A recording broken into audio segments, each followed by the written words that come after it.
இன்றைக்கி நம்ம பார்க்க போகிறது மில்லட் வச்சு ஒரு தோசை. என்ன மில்லட்னா வெள்ளைச்சோளம் இருக்குல்ல, அதை வச்சு ஒரு தோசை தான் பார்க்க போகிறோம். ஃபர்ஸ்ட் வந்து ஒரு கப்பு, அந்த கப்பு நிறைய வெள்ளைச்சோளம் எடுத்திருக்கேன். அதில் அரை கப்பு வந்து கருப்பரிசி எடுத்திருக்கேன். ஒரு டீஸ்பூன் வந்து உளுந்து, அதுக்கப்புறம் ஒரு டீஸ்பூன் வந்து வெந்தயம், எல்லாத்தையும் போட்டு நல்லா 2-3 தடவை நல்லா வாஷ் பண்ணிவிட்டு நல்லா தண்ணி ஊற்றி ஒரு 6லேருந்து 8 மணி நேரம் நல்லா ஊற வச்சுக்கோங்க. ஊற வச்சுட்டு இந்த மாதிரி நல்லா மிக்ஸி ஜாரில் போட்டு நல்லா ஃபைன் பேஸ்ட்டாக அரைச்சி எடுத்துகிட்டு உப்பு போட்டு நல்லா கலந்துக்கோங்க. நல்லா கலந்துட்டு திருப்பி அது ஒரு 8 மணி நேரம் நல்லா அது பொங்கி வரட்டும். பார்த்தீங்கன்னா 8 மணி நேரம் நல்லா ஃபெர்மெண்ட் ஆகிருக்கு. இப்போ பார்த்தீங்கன்னா பேட்டர் நல்லா ரெடியாக இருக்குது, நல்லா பொங்கி இருக்குது. இதை வச்சு இட்லி, தோசை என்ன வேணால் பண்ணலாம். ஸோ எங்கள் வீட்டில் பாப்பாவுக்கு வந்து இட்லி, நான் முன்னாடியே சொல்லியிருப்பேன், பாப்பாவுக்கு வந்து இட்லி பிடிக்காது. ஸோ அதனால் நாங்கள் தோசை தான் ஊற்றினோம். ரொம்ப கிறிஸ்பியாக வந்தது, பாப்பாவுக்கு ரொம்ப பிடிச்சிது.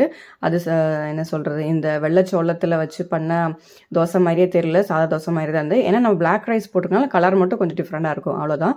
ஸோ கண்டிப்பாக உங்கள் வீட்டில் கிட்ஸுக்கு எல்லாருக்கும் செஞ்சு பார்த்துட்டு எப்படி இருக்குது சொல்கிறாங்க காமெண்ட் செக்ஷனில் சொல்லுங்கள். இந்த மாதிரி இன்ட்ரெஸ்டிங்கான ரெசிபீஸுக்கு என்னோடய குக்கிங் சேனல் லைக் பண்ணுங்கள், சப்ஸ்கிரைப் பண்ணுங்கள், பெல் ஐக்கனை டிக் பண்ணிக்கோங்க. தேங்க்யூ ஃபார் வாட்சிங்.